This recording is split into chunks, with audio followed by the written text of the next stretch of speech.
The virus feels evolutionary pressure to escape our immunity that is generated both by infections and by vaccinations.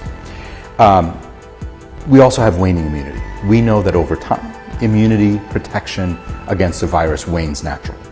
That combination means that as we get to the fall, we are all going to have a lot more vulnerability to a virus that has a lot more immune escape than it even does today, and certainly than it did 6 months ago.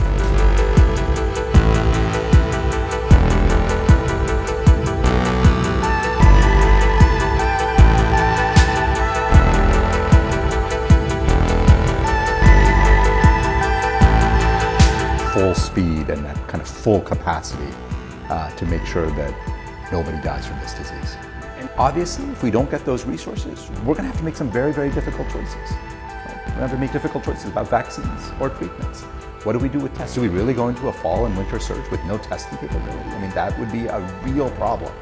So those are not the choices we want to make. We think that $22.5 billion is an emergency request.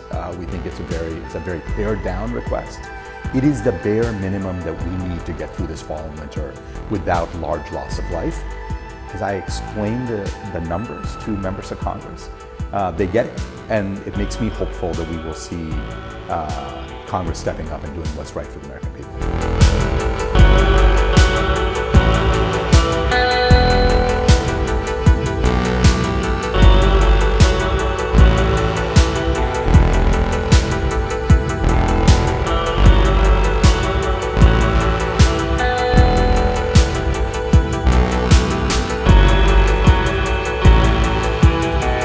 China is one of the few countries that still maintains a zero-COVID policy.